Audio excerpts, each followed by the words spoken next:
Hello everyone, my name is Seema and welcome to this video. What are we discussing today? Another video in the series of when you find yourself in a toxic family dynamics. The topic that we are discussing will be how the toxic family members always play the victim. So it's funny that they are the ones who are abusing and they are the ones who play the victim and make you the bad party. It is very sad. It makes you sad and it upsets you when that happens. But then you realize that that's a pattern that they live with. That's a pattern that assures them to make worse mistakes and continue in a spiral downward negative life. So no matter what the situation is, no matter what encounter you have with them, they will be mean. They will be the ones to start the conflict. They will be the one who will hurt you the most, and yet tell everybody another story that you are the one who hurt them. They are the poor souls who have been victimized in the situation, and you will be surprised when you hear that is what they are telling everybody, that you who has been abused the most has actually been the one abusing them. And so this is to gain sympathy from the world around and to look pretty in front of their eyes and to make you look bad. That is the whole intention. And sometimes it's not even worth trying to explain your side of the story, because the people who listen to these toxic family members are already biased. So it is sometimes best to remain silent and walk away from these situations, because how will you justify it to people who don't have the sense to figure out that whoever is telling them the story isn't telling them the truth. There have been many occasions where I have chosen to remain quiet, because when I have said it, people have twisted the truth. People have come after me and hurt me even more for putting them in a corner, and I have picked my battles where sometimes I've exposed them, sometimes I've kept quiet, because there were times where I had to fight for justice for somebody I loved, and some for myself too. And sometimes I've kept quiet because I knew nothing good was going to come out of even after confronting, because people are set in their ways. And if people don't take responsibility for their own actions or their children's actions, then and they do these things with their eyes fully open, then what can you do about it, right? Then you have to just walk the other way.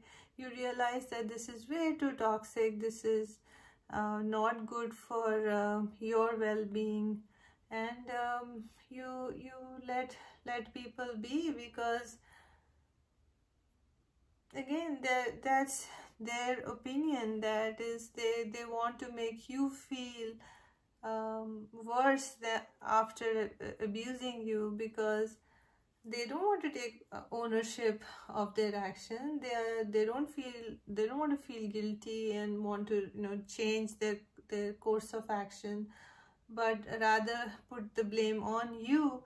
That way they can just wash their hands off and run away from the situation. And it's hurtful. It bothers you, but you take your losses, and you realize this is a toxic relationship, and you move on to something more beautiful, something more nurturing, something more nicer.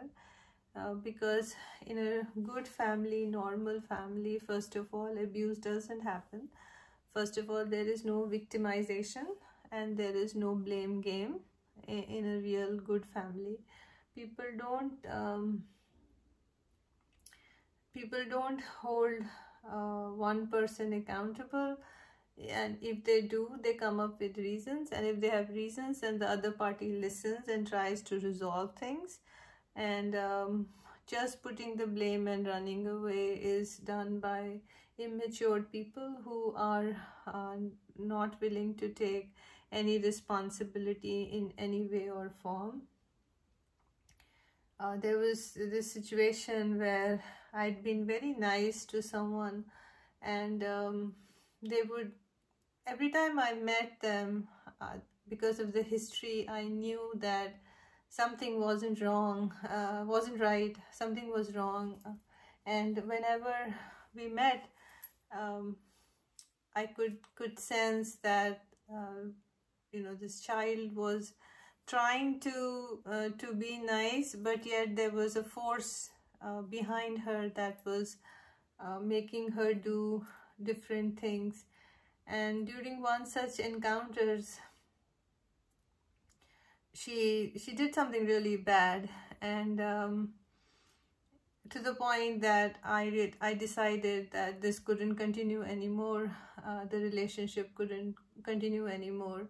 But I did not justify her actions to anyone. I didn't tell anybody about what she had done, and because there was no point.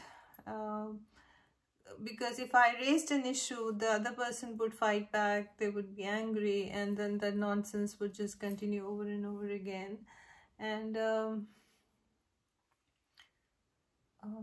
so I decided that I would let things be, because if the whole relationship is about putting blame on someone, first shooting at them and then running away, throwing a stone at you and then running away and say, hey, you hurt me, then who's fooling who, So that happens only in toxic families, a toxic family setup. And you have to just move out of that situation. That's the only way to save yourself, because if the people cannot take accountability for their action, sometimes people make mistakes, by chance make mistakes. It's not deliberate. Sometimes it's done deliberately. But if you feel from your heart that you've done wrong and apologize, then something good comes out. Things can be resolved. But if you always are going to play the victim and always going to put the blame on the other person, where you are the one who starts everything, then there is nothing that can be done in such a situation. And it's best to move on to something better and brighter. Hope this was helpful. Thanks for watching.